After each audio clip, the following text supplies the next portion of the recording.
할렐루야 찬양대 찬양 감사합니다. 사순절 5번째 주일입니다. 오늘 변함없는 믿음으로 예배의 자리를 지켜주셔서 감사합니다. 하나님의 은혜와 자비의 평강이 여러분과 함께 하시기를 주님의 이름으로 축복합니다. 아멘. 오늘은 서로에게 이렇게 축복하겠습니다. 성도님의 말이 사람을 살립니다. 시작. 성도님의 말이 사람을 살립니다. 아멘입니다. 어느 선생님이 아이들에게 종이 한 장씩을 나누어주며 말을 합니다. 자, 여러분 이 종이를 좀 마음껏 구겨보세요. 아이들이 신나게 종이를 구기기 시작합니다. 그러자 선생님이 다시 이렇게 이야기합니다. 이제는 그 종이를 펴보세요. 아이들이 종이를 펴기 시작합니다. 자, 종이를 펴보니 여러분 어떻게 되어 있을까요? 이미 구겨진 자국은 그대로 남아있는 겁니다. 그때 선생님이 아이들에게 이렇게 말합니다. 여러분, 이 종이는 사람의 마음과 같습니다. 여러분이 누군가에게 던진 말은 이 종이를 구긴 것과 같습니다. 아무리 다시 펴봐도 그 흔적은 사라지지 않는 겁니다. 여러분, 우리의 말도 이와 같습니다. 여러분은 지난 한 주간에 얼마나 말을 조심하며 사셨습니까? 혹여 우리의 새치어를 통해 누군가의 마음을 아프게 하지는 않으셨습니까? 깊이 생각하지 않고 던진 한마디가 누군가의 하루를, 아니 인생을 무너뜨릴 수도 있다는 그 사실을 여러분 우리는 얼마나 의식하며 살고 있습니까?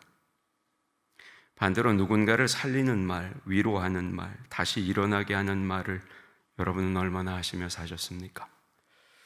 여러분, 우리의 입술을 통해 생명을 살리는 말, 그 말이 우리의 입술을 통해 많은 이들에게 흘러갈 수 있기를 주님의 이름으로 축복합니다. 요즘 사회를 보면 끊임없이 반복되는 문제가 있습니다. 학교 폭력입니다. 그런데 이제는 단지 물리적인 폭력만이 아닙니다. 더 무서운 게 있죠. 다름 아니라 말의 폭력입니다. SNS와 댓글, 보이지 않는 공간에서 쏟아지는 말들이 한 사람을 끝까지 몰아붙입니다. 그리고 그 결과 우리는 너무나 안타까운 소식을 자주 들을 때가 있습니다. 말 때문에, 소문 때문에, 비난 때문에 삶을 포기하는 사람들입니다. 우리는 이런 안타까운 사건들을 접하면서 중요한 2가지 사실을 확인합니다. 먼저는 말이 얼마나 무서운 흉기가 될 수 있는지를 새삼 알게 되는 것이고, 다음으로는 미움을 받는 것이 얼마나 우리를 불행하게 만드는지 알게 됩니다. 사실 우리는 말의 무서움, 그리고 미움을 받는 괴로움에 대해서 잘 알고 있습니다. 그럼에도 우리는 그것을 잘 잊고 지낸다는 것, 그게 문제입니다. 그러다가 어떤 극단적인 사건을 경험하면 어때요? 다시 그것을 깨닫고 조심하게 됩니다. 아마도 우리가 늘 이것을 기억하고 산다면 여러분, 우리는 훨씬 더 행복해질 수가 있을 겁니다. 그래서 하나님께서도 우리에게 말씀을 통해 이걸 가르치시는 겁니다. 오늘 본문 말씀인 잠언 12장 18절을 보세요. 말이 얼마나 큰 해를 끼칠 수 있는지, 그리고 반대로 얼마나 큰 유익을 줄 수 있는지 우리에게 가르칩니다. 18절 화면 보고 다시 받겠습니다. 시작. 칼로 찌름같이 함부로 말하는 자가 있거니와 지혜로운 자의 혀는 양약과 같으니라. 아멘. 여러분, 말은 칼이 될 수도 있고 약이 될 수도 있습니다. 칼은 상처를 냅니다. 약은 반대로 누군가를 살립니다. 여러분, 칼에 찔리면 어떻게 됩니까? 최악의 경우에는 생명을 잃습니다. 그러나 생명을 잃지 않는다 할지라도 어때요? 평생 회복되지 않는 상처를 남기게 됩니다. 그런데 말도 똑같습니다. 말은 사람을 죽일 수도 있습니다. 그런데 더 무서운 것은 뭐냐? 사람의 영혼을 무너뜨릴 수 있다는 겁니다. 보세요. 실제로 교회 안에서 말 때문에 상처받고 교회 떠나는 사람들이 얼마나 많은지 모릅니다. 그러니까 여러분, 그건 단순한 문제가 아닙니다. 그건 뭐하고 연결된 문제예요? 영생의 문제와 연결된 거예요. 말 때문에 교회를 포기하고 누군가의 말 때문에 신앙을 포기한다면 여러분, 그건 그 사람의 영생을 포기하게 만드는 것과 같은 거예요. 그래서 그건 심각한 문제, 어쩌면 사람의 목숨을 빼앗는 것보다 훨씬 더 잔인한 문제일 수 있어요. 뿐만 아닙니다. 말은 사람의 용기와 희망을 빼앗아 버립니다. 민수기 13장 말씀에 나오는 12명의 정탐꾼 이야기를 잘 아실 겁니다. 모세가 보는 12명의 정탐꾼, 가나안 땅을 정탐하고 돌아온 10명이 이렇게 말합니다. 우리는 그들 앞에서 메뚜기와 같다. 우리는 절대 그 땅에 들어갈 수 없다. 그러자 이스라엘 백성들이 어떻게 됩니까? 순식간에 무너져요. 두려움 때문에, 절망 때문에 결국 포기하고 맙니다. 그리고 결국 어떻게 됩니까? 다시 애굽으로 돌아가자고 선동을 부립니다.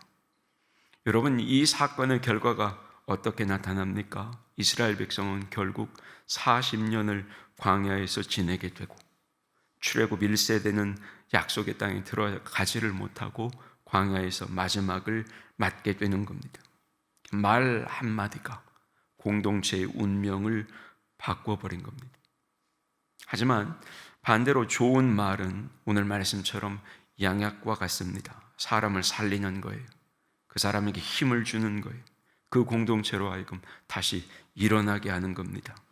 여러분, 우리가 잘 아는 에디슨이라는 사람이 있습니다. 그런데 에디슨은 어렸을 때 주의 결핍장애였습니다. 소위 우리가 말하는 ADHD, 그것과 같은 병을 앓고 있었던 사람이 에디슨입니다. 이런 에디슨에 대해서 학교 선생님은 몹시 부정적으로 말합니다. 에디슨의 머리가 뒤죽박죽이라고 했고, 그러니 아이들까지도 에디슨은 뒤죽박죽이라고 놀렸습니다. 에디슨의 어머니가 이 일을 알고 이런 말들을 듣고 자라서는 안 된다고 생각해서 학교를 그만두게 만듭니다. 그리고 지금으로 말하면 홈스쿨링을 하게 됩니다. 어머니는 에디슨의 천재성을 보면서 늘 이렇게 이야기합니다. 너는 위대한 사람이 될 거야. 그리고 이런 어머니의 격려의 말 덕분에 에디슨은 정말로 전 세계인이 아는 위대한 발명가가 되었습니다. 여러분, 중요한 질문 하나를 드리겠습니다. 그러면 여러분은 좋은 말을 듣는 사람이 되고 싶으세요? 아니면 좋은 말을 해주는 사람이 되고 싶으세요? 우리는 보통 좋은 말을 해주는 사람이 되십시오 이렇게 말을 합니다. 맞는 말입니다. 그런데 여러분, 순서가 있습니다. 먼저는 우리가 먼저 좋은 말을 들어야 하는 겁니다. 왜냐하면 우리가 먼저 살아야 남을 살릴 수가 있기 때문입니다. 우리가 먼저 은혜를 받아야 그 은혜를 나눌 수가 있기 때문입니다. 그러면 여러분, 우리는 어디에서 이 생명의 말을 들을 수가 있을까요? 다름 아니라 하나님입니다. 하나님은 우리에게 정죄의 말이 아니라 언제나 사랑과 격려의 말씀을 허락하시는 분입니다. 그래서 매일매일 우리는 하나님의 말씀을 먼저 들어야 하는 거예요.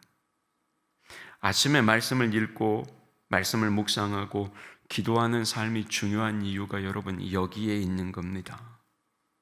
하나님의 말씀이 세상의 말보다 우리 안에 먼저 들어오면 어때요? 우리의 마음이 살아나는 거예요.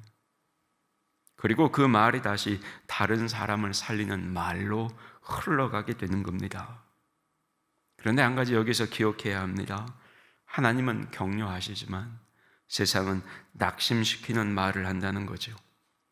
에디슨의 선생님의 말을 들었다면 여러분 어떻게 되었을까요? 에디슨은 포기했을 겁니다. 하지만 에디슨은 어머니의 말을 들었기 때문에 위대한 사람이 되었던 겁니다. 우리도 마찬가지라는 거예요. 세상의 말이 아니라 먼저 우리의 아버지 되시는 하나님의 말씀을 먼저 들어야 하는 겁니다. 그래야 여러분 우리가 누군가를 살리는 말도 해줄 수가 있는 겁니다. 세상 말을 먼저 듣지 마시고 매일매일 아침마다 하나님의 말씀을 먼저 들으시기를 축복합니다. 그러면 여러분, 우리는 어떻게 이 양약 같은 말을 할 수가 있을까요? 오늘 본문 12장 18절 다시 보세요. 이렇게 말합니다. 지혜로운 자의 혀는 양약과 같으니라. 결국 핵심은 뭐냐면 지혜입니다. 그러면 여러분, 그리스도인의 지혜는 어디서 옵니까? 다름 아니라 예수님에게서 오는 겁니다. 그리고 예수님의 지혜는 한마디로 성경은 하나님 사랑이고 이웃 사랑이라고 가르칩니다. 그러니까 이 사랑이 있으면 우리의 말이 달라진다는 겁니다. 그러겠죠. 우리 안에 사랑으로 충만하면 어때요? 사랑의 말이 나오는 거예요. 우리 안에 더러운 것들이 가득하면 어때요? 우리 입술을 통해 더러운 말이 나오는 겁니다. 따라서 하나님을 사랑하고 이웃을 사랑하면 우리는 함부로 말하지 않습니다. 누군가에게 상처 주는 말을 하지 않습니다. 반대로 그 영혼을 살리는 말, 그 사람의 생명의 말을 살리는 사랑의 말을 하게 되는 겁니다. 그런데 여러분, 우리는 종종 사랑하면서도 상처를 줍니다. 특히 가까운 사람에게는 더 그렇습니다. 왜 그럴까요? 첫째는 분노 때문입니다. 그리고 두 번째는 말하는 방법을 모르기 때문입니다. 그래서 예수님은 우리에게 두 가지를 가르치십니다. 첫째는 항상 사랑으로 충만하라는 겁니다. 그런데 여러분, 이건 우리가 결심한다고 해서 되는 게 아니죠. 하나님의 도우심을 받아야 되는 겁니다. 어떤 도움일까요? 바로 성령의 충만하심입니다. 여러분, 우리가 성령으로 충만하면 우리 안에 어떤 것들로 가득 찰까요? 다름 아니라 성령의 열매로 가득 차는 겁니다. 사랑과 희락과 화평, 충성과 온유와 절제, 그리고 오래 참음과 자비와 양선, 이 성령의 열매로 우리가 가득 채워지는 겁니다. 그리고 이 성령의 열매로 우리가 가득 채워진다면 우리는 항상 사랑의 말을 할 수가 있는 겁니다. 이런 이유 때문에 여러분, 예수님도 우리에게 성령 충만하심을 받아라 이렇게 말씀하셨던 겁니다. 두 번째, 예수님은 우리에게 뭘 가르치시느냐? 황금률을 가르치십니다. 황금률을 기록하고 있는 마태복음 7장 12절은 여러분 이렇게 우리에게 증거합니다. 화면 보고 같이 봤습니다. 시작. 그러므로 무엇이든지 남에게 대접을 받고자 하는 대로 너희도 남을 대접하라. 이것이 율법이요 선지자니라. 아멘. 무슨 말이에요? 내가 상대방이라면 어떤 말을 듣고 싶을지 생각하며 말하라는 겁니다. 내 입장에서 내 방식으로 말하는 것이 아니라 상대방의 입장에서 말해야 한다는 겁니다. 부모님은 자녀의 입장에서, 자녀는 부모의 입장에서, 아내는 남편의 입장에서, 남편은 아내의 입장에서, 목회자는 성도의 입장에서, 성도는 목회자의 입장에서 생각하고 말해보라는 겁니다. 이것이 좋은 말을 건네는 최선의 방법이라는 겁니다. 그런데 아시겠지만 상대방의 입장을 이해하고 상대방의 입장에서 말을 한다는 게 쉽지 않습니다. 그러면 어떻게 해야 상대방의 입장을 잘 이해하고 말할 수 있을까요? 방법은 상대방의 말을 많이 듣는 겁니다. 주의 깊게 상대의 말에 귀를 기울이는 겁니다. 따라서 여러분, 양약 같은 말을 해주는 지혜로운 사람이 되려면 먼저는 상대의 말을 주의 깊게 들어야 하는 겁니다. 그리고 이렇게 이웃을 사랑하며 상대의 말을 듣고 그 사람의 입장을 이해하며 그 사람의 입장에서 말을 하게 되면 어떻게 돼요?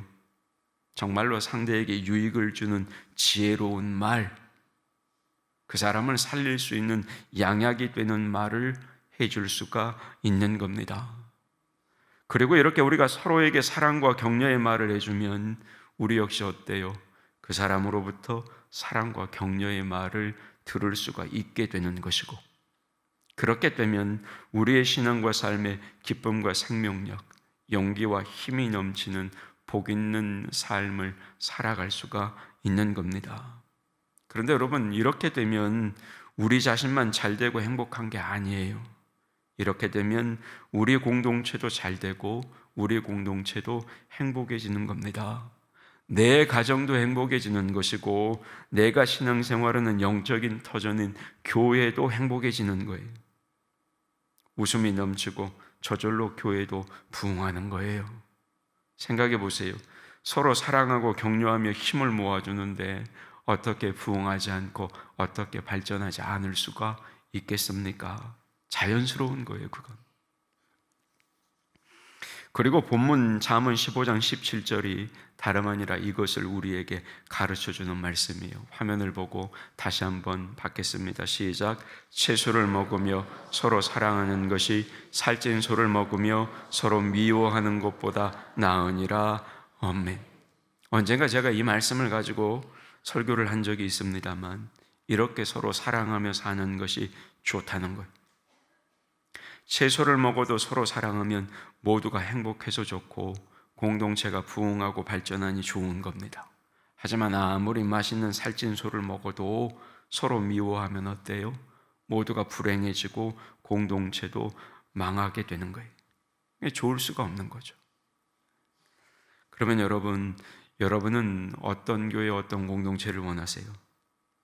규모가 크고 좋은 시설은 갖췄지만 예수님의 지혜에서 오는 사랑과 격려가 부족한 그런 교회를 원하세요? 아니면 시설은 부족해도 예수님의 지혜가 충만해서 진정한 사랑과 격려로 서로에게 기쁨과 행복을 주는 그런 교회를 원하세요? 전자예요, 후자예요? 예, 후자예요. 당연히. 여러분, 우리가 외적인 성장을 추구하는 것도 좋지만 그보다 앞서 먼저는 성령의 충만하심 속에 예수님의 지혜와 사랑과 격려의 말이 가득한 교회를 이루는 것, 여러분, 그게 훨씬 더 좋은 겁니다. 그렇게 될 때 나주교회는, 이 나주교회라는 공동체 속에서 신앙생활하는 우리 역시 행복해지는 것이고, 그로 인해 자연스럽게 교회도 부흥하고 발전하는 거예요. 여러분 생각해 보세요. 새 가족이 교회를 왔단 말이에요. 서로 다투고 싸우는 곳에 새 가족이 정착하겠어요? 아니면 서로 사랑하고 좋은 말 해주는 곳에 새 가족이 정착하겠어요? 말하지 않아도 되는 거죠. 여러분, 말씀을 맺겠습니다. 결국 여러분, 우리의 삶은 우리의 말로 드러나는 거예요. 우리의 신앙도 내 입술을 통해 나오는 말로 드러나는 겁니다. 아무리 믿음이 있다고 말을 해도 우리의 입술에서 나오는 말이 상대를 아프게 하면 여러분, 그 믿음은 온전한 믿음이 아니에요. 반대로 우리의 입술에서 나오는 말이 누군가를 살리고 누군가를 위로하고 그 사람을 다시 일어나게 한다면 여러분, 그게 다름 아니라 살아있는 믿음이에요. 그게 살아있는 믿음이에요. 따라서 여러분, 칼이 되는 말은 좀 내려놓고 양약이 되는 말을 선택하며 사시기를 바랍니다. 상처 주는 말은 좀 내려놓고 사람을 살리는 말을 하며 사시기를 바랍니다. 정죄하는 말은 그만하고 이제는 격려하는 말을 하며 사시기를 축복합니다. 그리고 이를 위해서 무엇보다 사람의 말을 듣지 마시고 세상의 말을 따라 살지 마시고 가장 먼저 여러분, 하나님의 말씀을 먼저 내 마음에 채우는 그런 그리스도인들이 되시기를 바랍니다. 여러분, 우리의 말 한마디가 한 사람의 인생을 살릴 수도 있고 한 공동체를 살릴 수도 있습니다. 한 주간 우리의 입술을 통해서 생명이 살아나고 기쁨이 회복되고 사랑이 흘러가는 놀라운 역사가 일어날 수 있기를 주님의 이름으로 축복합니다. 아멘. 하나님 아버지, 우리 나주교회가 사랑과 격려의 말을 하며 살아가는 복된 공동체가 되게 하여 주시옵소서. 예수님의 이름으로 기도하옵나이다. 아멘.